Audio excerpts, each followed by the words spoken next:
ഭാവനയെ കൊല്ലാൻ ശ്രമിച്ച ഒരാളായിട്ട് ചങ്ങാത്തം കൂടുക, ബിസിനസ് ചെയ്യുക, ഫോൺ ചെയ്യുക, ഇതൊക്കെ ആരെങ്കിലും ചെയ്യണ കാര്യങ്ങളാ? അങ്കിളെ, ഞാൻ എന്ത് ചെയ്യാനാ? അച്ഛനമ്മമാരാണെന്ന് പറഞ്ഞു എത്രയെന്ന് വെച്ചാ സഹിക്കുന്നേ?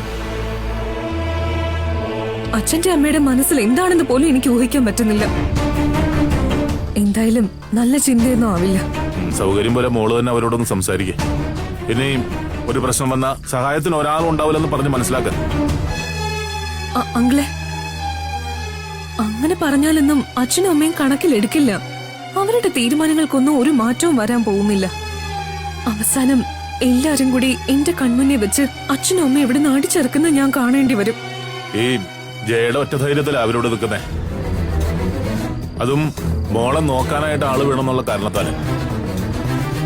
പക്ഷേ ഇവിടെ നടക്കുന്നത് എന്താണെന്ന് മോൾക്ക് പോലും അറിയില്ലല്ലോ. അച്ഛന്റെ അമ്മയുടെ ആന്റിയുടെ ഇടയിൽ എന്തൊക്കെയോ പ്രശ്നങ്ങളുണ്ടെങ്കിലേ അവരിവിടെ നിൽക്കുന്നതിനോട് വലിയ താല്പര്യമൊന്നും ആന്റിക്കില്ല. അതെനിക്ക് ബോധ്യപ്പെട്ടിട്ടുള്ളതാ.